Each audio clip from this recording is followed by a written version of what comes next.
Guys, तो कैसे आप लोग बताना चाहूंगा। आज जानते हैं बेसिकली बेसिक टू एडवांस कि हमने एडवांस बेसिक से लेके एडवांस तक एवरीथिंग जाना स्टॉक मार्केट के बारे में। बट बेसिकली हमें क्या और भी फैक्टर याद रखने चाहिए किसी भी स्टॉक को वैल्यूएशन करने से पहले, किसी भी स्टॉक को सिलेक्ट करने से पहले। तो उसका मेन पॉइंट देके जाता हूं आपको इस वीडियो में। आपको वो मिलेगा जो कि अभी तक आपको नहीं मिला, और आपको बहुत लंबा प्रोसेस, एक मतलब कि कहते हैं बहुत एडवांस लेवल की मार्केटिंग, एडवांस लेवल को एनालाइज करने के लिए बहुत सारे टूल्स एंड एवरीथिंग यूज करना पड़ता है। तो उस टूल का तोड़ और सारी चीजों का तोड़ एक वीडियो में और लास्ट वीडियो में सब कुछ दे करके जाऊंगा और बताऊंगा कि कैसे आप इस टूल का यूज कर पाओगे और किसी भी स्टॉक्स को इतना इजी वे में समझ पाओगे कि यस, इस मार्केटिंग से हम किसी भी स्टॉक्स को पिक करना बहुत आसान है। किसी भी स्टॉक को पिक करना समझ लो कि 2 मिनट का काम है, कुछ भी बड़ी बात नहीं है। सिर्फ अपने माइंड ऑफ थॉट और सारी चीजों के साथ वो होगा कैसे और कौन सा टूल है और कैसी बात कर रहा हूं मैं, ऐसा हो क्या सकता है, बिल्कुल हो सकता है, सब कुछ हो सकता है। बस बने रहे लास्ट तक वीडियो के।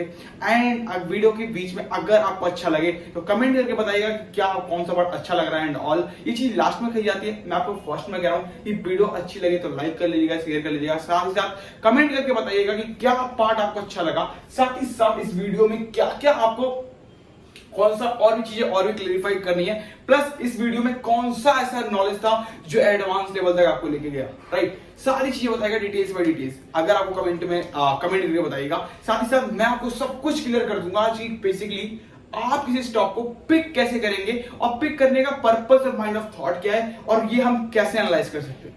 अगर मान लो कि मैं आपको पूरा लोन का दिमाग बता दूं कि लोन बनता कैसे है या फिर लोन मिलता कैसे है, तो आप लोन ले सकते हो ना। सेम थिंग यहाँ पे स्टॉक मार्केट में कि किसी भी टूल को यूज करके कैसे हम कितना बड़ा प्रॉफिट बना सकते हैं, वो जानेंगे डिटेल्स बाय डिटेल्स, राइट। तो स्टार्ट करते हैं वीडियो को एंड उसके बाद जानते हैं कि बेसिकली है क्या। देखो, first thing, return on equity. Advance tool में पहला ऑप्शन है return on equity. Return on equity मैंने बहुत अच्छे से बनाया हुआ है वीडियो को, आप आई बटन के लिंक से जाकर चेकआउट कर सकते हो, वहां समझ सकते हैं रिटर्न ऑन इक्विटी होता है। बट आपको मैं शॉर्ट इंट्रोडक्शन देता हूं और बताता हूं रिटर्न इक्विटी होता क्या। वो अमाउंट बेसिकली मैं पूरा कंसेप्ट क्लियर नहीं करूंगा यहाँ पे। रिटर्न इक्विटी के लिए आपको वापस उसी वीडियो में जाना पड़ेगा। तो यहाँ पे मैं आपको एक शॉर्ट इन्फॉर्मेशन देता हूँ कि रिटर्न ऑन इक्विटी का मतलब बेसिकली ये है कि वो पैसा जो कि आपके इक्विटी जो आपके पास है विदाउट एनी डेट, जिसके ऊपर आप प्रॉफिट कमा रहे हैं, उसको कहते हैं रिटर्न ऑन इक्विटी। मतलब बेसिकली मेरे पास 100 रुपए की कंपनी है, मतलब मेरे पास 100 रुपए है, मैं एक कंपनी स्टार्ट कर रहा हूं, तो मैं यानी कि पूरे 100 रुपए को इन्वेस्ट करने के बाद पूरे 1 साल में कितना प्रॉफिट जनरेट करके लाता हूं। मान लो 10 रुपए प्रॉफिट जनरेट किया, तो यानी कि मेरा जो रिटर्न ऑन इक्विटी होगा ये 10% का होगा, राइट। उसे कहते हैं रिटर्न ऑन इक्विटी। बेसिकली मतलब यहाँ पे ये आया कि जो 100 रुपए मेरे पास थे, उसके ऊपर मैंने 10 रुपए का रिटर्न कमाया पूरे 1 साल में, 1 अप्रैल से लेके 31 मार्च तक, तो मेरे को 10% का प्रॉफिट हुआ, बस उसी को रिटर्न इक्विटी कहते हैं। बट यहाँ पे 2 थिंग्स, मार्केट में कंपनियां बहुत सारी हैं, तो कंपनियां बहुत सारी हैं तो दिखाने के लिए कुछ भी डेटा हो सकता है, क्योंकि जब प्रॉफिट की डेटा कुछ हो सकता है, कैश फ्लो डेटा कुछ हो सकता है, तो बिल्कुल बात है कि रिटर्न इक्विटी का डेटा कुछ हो सकता है। अब मैं आपको 2 चीज बताता हूं। देखो, आरओई का मतलब आपको पता है। अब देखो आरओसी जो कैलकुलेट होता है वो होता है आपका रिटर्न ऑन कैपिटल इक्विटी पे, राइट। मतलब आपको डेट प्लस इक्विटी कितने उसके ऊपर प्रॉफिट मिला, उसके ऊपर आप आरओसी कैलकुलेट करते हो। बट आरओई में क्या है, जितना इक्विटी है उसके ऊपर प्रॉफिट मार्जिन क्या है, उसका अमाउंट आपके निकाल करके आरओई कैलकुलेट करते हो। तो सेम थिंग, आरओई बढ़ाने के लिए कंपनियां क्या करती हैं और किस तरीके से माइंड कंसेप्ट यूज करती हैं, वो मैं आपको बताता हूं डिटेल्स बाय डिटेल्स, जिससे कि आपको कोई दिक्कत ना हो किसी भी स्टॉक्स को पिक करने में। बिकॉज जब मार्केट में आते हो ना, तो बहुत सारे स्टॉक्स है, आपने बोला आरओई से 28%, 30%, 40%, 50% इतना दिखाया जा रहा है, हम इसको पिक कर रहे थे, बेस्ट स्टॉक है। बट कैसे पिक कर लेते, क्या हमें और भी देखना चाहिए उसके अंदर कि आपको दिखाने के आंकड़े कुछ और हैं और अंदर कुछ और मिल रहा है। दिखाया आम जा रहा है, मिल रहा है गुठली, ऐसे नहीं होना चाहिए ना।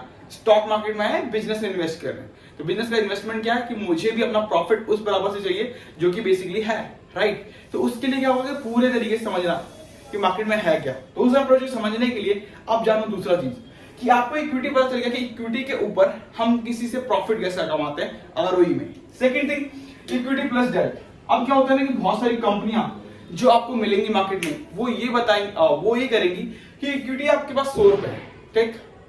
कंपनी को स्टार्ट करना है 200 रुपए की कंपनी, आपका 100 रुपए स्टार्ट करने के लिए 100 रुपए मार्केट से लोन लेना पड़ेगा। अब आपने डेट ले लिया 100 रुपए का, चाहे वो भले ही डेट नहीं लिया, किसी से मांग लिया, बट उसको एक कोई हिस्सेदारी दी या फिर कुछ और दिया, तो मतलब आपने डेट के रूप में ही लिया, ठीक। तो क्या हुआ, 100 रुपए आपके पास था, ठीक, 100 रुपए आपने किसी और से ले लिया। अब क्या हुआ कि अब आपको जो प्रॉफिट होगा वो 200 रुपए के हिसाब से, राइट। अब आपके पास अमाउंट कितना है, 200 रुपए, एंड उसके बाद आप प्रॉफिट जनरेट करोगे, यानी कि आपने किया 20 रुपए का प्रॉफिट, ठीक है। तो 220 रुपए यानी 10% यहां से दिख रहा है आपको कि पूरे एक साल में आपने 200 रुपए मिला करके आपने 20 रुपए प्रॉफिट जनरेट किया, उसमें अमाउंट आया 20% का, मतलब 10% का अमाउंट आपने जनरेट किया बेसिकली मार्केट से। बट एक्चुअल में वो प्राइस 20% है ही नहीं, क्योंकि 100 रुपए तो हमारा डेट का है, और डेट में तो हमें वापस भी करना है ना। लोन से लिया हुआ पैसा आरओई में कैलकुलेट नहीं होता, बट कंपनियां आपको ये दिखाएंगी डेटा, वो डेटा में ये होगा कि आरओई में आपको डेट का अमाउंट प्लस करके दिखाया होगा, और उसी जगह पे आप फंस जाते हो कि आपको बताया जाएगा कि सर आपका आरओई जो है हमारा कंपनी का वो है सर यहाँ पे 10% का। आपने बोला ठीक है सर 200 रुपए आप इन्वेस्ट कर रहे हो मार्केट में एंड आप अपना 10% का आरओई दिखा रहे हो, बिल्कुल सही है, बट उसका सही होने का कारण भी तो पूछो कि सर आप 10% दिखा रहे हो, क्या ये आपने ये आंकड़ा सिर्फ इक्विटी से लेकर के आए, क्या ये आंकड़ा इक्विटी से मिला या फिर इक्विटी प्लस डेट से मिला? ये बहुत बड़ा कारण है। तो इक्विटी प्लस डेट कभी कैलकुलेट होगा कि आरओई नहीं बनता, और आरओई अगर वहां पे दिखाया जा रहा है तो रॉन्ग डेटा है, आपको दिखाने के लिए डेटा बढ़ा दिया गया है, बट वो डेटा बेसिकली वैसा नहीं है जैसा आप देख रहे हो। उसको एनालाइज करने के लिए आपको थोड़ा अंदर जाना पड़ेगा और देखना पड़ेगा कि इस प्रॉफिट में जो कंपनी प्रॉफिट का जो आरओई दिखा रही है वो आरओई बेसिकली में एक्चुअल में क्या है, क्या एक्चुअल में इक्विटी प्लस डेट में है या फिर इक्विटी के ऊपर प्रॉफिट है, ये आपको एनालाइज करना होगा, राइट। तो देखो आपने अभी तक सीखा आरओई की निकालना कैसे, तो आरओई जब आपको पता चलेगा कि निकालना कैसे है एंड आरओई में हमें क्या क्या चीज करना है, चेक करना बेसिकली प्रॉपर वे में, ठीक है। अब देखो पहला पॉइंट आता है नेट प्रॉफिट मार्जिन का। अब क्या होता है ना, किसी भी कंपनी को एनालाइज कर रहे हैं तो अब क्या होता है कि मार्केट में आपको दिख रहा है कि ये कंपनी का नेट प्रॉफिट मार्जिन कम हो गया है, किसी XYZ कोई भी रीजन हो सकता है, बिकॉज कंपनी है मार्केट में कुछ चल रहा है तो कभी प्रॉफिट लॉस होता रहता है। अब मान लो एक एग्जांपल देता हूं मैं आपको कि यार एक कंपनी है, ठीक है, उसने 2018, 2019, 2020, 2021, 2022 ये 5 साल थे, ठीक है। एंड उसके बाद जो कंपनी ने जनरेट किया प्रॉफिट, पहले में 40 था, फिर उसके बाद 30 हो गया, फिर 25 हो गया, फिर उसके बाद 20 हो गया, फिर उसके बाद 15 हो गया। अब नेट प्रॉफिट मार्जिन कंपनी का डायरेक्ट गिर रहा है, तो अब हमें क्या यहां से ये पता चल पा रहा है कि नेट प्रॉफिट मार्जिन और कंपनी का गिर रहा है, तो क्या कारण है कि कंपनी को नेट प्रॉफिट मार्जिन कम हो रहा है? तो इसका एक कारण नहीं हो सकता। आप XYZ कंपनी को एनालाइज कर रहे हो और आपने देखा कि कंपनी का net profit margin direct basis पे गिर रहा है, तो आप एक माइंड लगाओ कि नेट प्रॉफिट मार्जिन गिर रहा है तो उसका क्या वैल्यू है और किस तरीके से हम उसको कैलकुलेट कर सकते हैं। ये बहुत बड़ा रीजन है। आपने देखा कि जब नेट प्रॉफिट मार्जिन गिर रहा है तो एक यही कारण है कि नेट प्रॉफिट मार्जिन गिरना कि कंपनी को प्रॉफिट नहीं हो रहा, ये मार्जिन ये है कंपनी। देखो अब मैं आपको ना पहले नेट प्रॉफिट मार्जिन क्लियर करने से पहले आपको दो चीज क्लियर करता हूं। वो क्लियर करने का ये है कि एक होता है मार्जिन, ठीक है, और एक होता है वॉल्यूम, ठीक। अब मार्जिन और वॉल्यूम बेसिकली आता ये है कि आपके पास दो चीज होती है, या तो 100 रुपए की जो वस्तु है आपके पास उसको इतने मार्जिन कॉस्ट पे बेचो कि वो डबल हो जाए। अब देखो 100 रुपए की वस्तु पे अगर मैं बोलूं कि सर मैं आपको 10 रुपए की मार्जिन के हिसाब से बेचता हूं, तो मैं आपको दिन भर में कितना 10 वस्तु बेचता हूं तो मैं आपको ऑलमोस्ट 100 रुपए कमाऊंगा, राइट।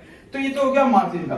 अब यहाँ पे क्या होता है कि आपको मार्जिन नहीं मिल रहा बट लेकिन आपके पास वॉल्यूम बहुत है, तो क्या है 100 रुपए की वस्तु को मैं कहता हूं कि सर मैं 100 रुपए की वस्तु को ऑलमोस्ट मैं 105 रुपए में बेचूंगा, मतलब उसी वस्तु को जो 110 रुपए मार्जिन के ऊपर बेच रहा हूं 10 रुपए हाईएस्ट करके, वहां पे 5 रुपए के हाईएस्ट कीमत यानी वॉल्यूम के ऊपर बेचूंगा, ज्यादा क्वांटिटी बेचूंगा, तो 10 के बदले 20 क्वांटिटी बेचूंगा, बस प्रॉफिट उतना ही है। जहां पे मैं 10 क्वांटिटी बेच रहा हूं वहां पे मैं 20 क्वांटिटी बेचूंगा, प्रॉफिट का मार्जिन निकल के वही आ रहा है, बट एक जगह की वॉल्यूम पे खेल रहा हूं, दूसरा जो जगह है वो मार्जिन में खेल रहा हूं। तो उसी तरीके से नेट प्रॉफिट मार्जिन वर्क करता है कि नेट प्रॉफिट मार्जिन आपको तो दिख रहा है कि ये है, बट नेट प्रॉफिट मार्जिन के बेसिकली पर्पस क्या है, इस जो ये यहाँ पे शो कर रहा है ये आपको डिफरेंट बताता है कि नेट प्रॉफिट मार्जिन का जो हम एक्चुअल रेट जो कैटेगरीज निकाल रहे हैं बेसिकली वो है क्या। तो नेट प्रॉफिट मार्जिन में बेसिकली आपको ये समझना होगा कि नेट प्रॉफिट मार्जिन अगर कम हो रहा है तो मार्केट में ये नहीं कि उस कंपनी की स्ट्रेटेजी गलत है या फिर वॉल्यूम या मार्जिन में नहीं चल रहा। हो सकता है कुछ व्हाटएवर, बहुत सारे रीजन कि कंपनी को प्रॉफिट कम हो रहा है, ठीक। तो उसके लिए आते हैं दो और पॉइंट। पहला होता है एसेट टर्नओवर, यानी वो वैल्यू जो कि आपको कंपनी की तरफ से मिलता है। यानी कि मान लो कि कंपनी के पास 100 रुपए का अमाउंट है, उसके पीछे कितना एक एसेट रखा हुआ है जिसके बदले उससे वो यूज कर सकती है। एग्जाम्पल के लिए एक मशीनरी में 100 रुपए का लेकर के आता हूं अपने शॉप XYZ में, और वहां पर मैं उस मशीनरी से काम करता हूं। यानी 100 रुपए की मशीनरी से मैं काम करना स्टार्ट करता हूं, तो उस 100 रुपए की मशीनरी से मैं कितने पैसे को जनरेट कर पाता हूं बेसिक एक मशीनरी से, वो आपको बताता है एसेट टर्नओवर, कि इस मशीन के हिसाब से कितना पैसा आप कितने टाइम पे जनरेट कर पाते हो, कि आप इस 100 रुपए की मशीनरी से कितना पैसा आप जनरेट कर पाते हो। एसेट टर्नओवर, कि आपके पास इतना प्लांट है, इतना ये चीजें हैं, इतनी मशीनरी है, इसके ऊपर आप कितना प्रॉफिट जनरेट कर पाते हो। क्या ये डायरेक्टली बढ़ रहा है या कम हो रहा है, ये आपको एसेट टर्नओवर बताता है। यहाँ बहुत सारी चीजें हो जाती है। पहले देखो कि यहाँ पे एसेट टर्नओवर का मतलब पे आपको ये समझना होगा कि आपका मशीनरी है, उससे कितना आप उत्पादन कर पा रहे हो, क्या वो बढ़ रहा है या घट रहा है, ये आपको देखने का मेजर फैक्टर होता है। अगर ये कम हो रहा है यहाँ पे नेट मार्जिन, और यहाँ पे क्या है कि एसेट टर्नओवर भी डायरेक्ट बेसिस पे कम ही हो रहा है। पहले 1% का था, फिर 0.5% का हो गया, 0.4%, 0.3%। तो अगर इस तरीके से मार्केट में गिरता जा रहा है एसेट टर्नओवर का, तो हमें ये पता चलता है कि जो एसेट टर्नओवर जो आज मार्केट में थे उसके हिसाब से मार्केट हमारी कम हो रही है। उसका मतलब ये हो सकता है कि मान लो कि कंपनी के पास दो चीजें होंगी, या एक तो कंपनी के पास में सेल्स कम है, ठीक है, सेल्स कम है, तो मतलब तुम्हारा कि अभी हमने कुछ नया प्लांट खोल लिया है, तो अभी उतना सेल बढ़ नहीं पाया, बट कंपनी के पास ऑलरेडी में माल पड़ा है या फिर माल आ गया है, तो इसके लिए सेल कम है, तो इसलिए हमें एसेट टर्नओवर के ऊपर माल मतलब बहुत कम दिख रहा है, ठीक है। दूसरा कि कंपनी के पास सेल ही नहीं है, सेल खत्म हो गई है, ठीक, बट सेल खत्म होने के बाद हमारा क्या होता है, हम उसको और भी कम भाव पे बेच रहे हैं और उसके बाद एसेट से कम पैसा निकाल रहे हैं। मतलब कि जो 100 रुपए की वस्तु मैं 130 रुपए में सेल कर रहा था, अब वहां पे क्या कि मेरे पास खरीदने वाले उस समय पे 100 लोग थे, तो 100 की वस्तु 130 में बेच पा रहा था, बट स्टिल क्या हुआ कि मेरे खरीदने वाले ही कम हो गए। अब 100 वाली वस्तु में 50 रुपए में बेच रहा हूं, फिर भी 100 रुपए की वस्तु बना रहा था वो 130 में बेच रहा था 100 लोगों को, बट अब 100 रुपए की वस्तु को मैं सिर्फ 80 रुपए में बेच रहा हूं, क्योंकि जितने का बना रहा हूं उतने का भी नहीं बेच रहा, फिर भी लोग मेरे पास नहीं, क्योंकि मेरी सेलिंग ही कम हो गई है। तो यहां पे पर्पस आता है तुम्हारा एसेट टर्नओवर का, कि जो पैसा हमारे पास है मेरे अकाउंट में या फिर उस प्रोडक्ट के पीछे जो मैंने पैसा लगाया है, वो एसेट टर्नओवर बताता है कि 100 रुपए का अमाउंट के पीछे आपने कितना एसेट रखा हुआ है। बेसिकली 100 रुपए है मेरे पास, तो उसके पीछे मैंने जो मेरे पास मशीनरी है 100 रुपए की, उसके पीछे जो एसेट टर्नओवर जो लगा हुआ है 100 रुपए का, उसके ऊपर मैं कितना अमाउंट जनरेट कर पा रहा हूँ, वो एसेट टर्नओवर आपको बताता है, ठीक। ये तो ये हो गया। अब आता है लिवरेज मल्टीपल। लिवरेज मल्टीपल का क्या होता है कि ये बढ़ने का पर्पस ये है कि मार्केट में आपको ये लग रहा है कि मार्केट में सस्टेन कर रही कंपनी का नेट मार्जिन खत्म, कंपनी का एसेट टर्नओवर खत्म। अब आपको तब भी लग रहा है कंपनी यार आरओई तो बड़ा अच्छा दे रही है, कंपनी का आरओई लास्ट ईयर 28% था, तो अभी कंपनी का आरओई तुम्हारा ऑलमोस्ट 35% हो गया।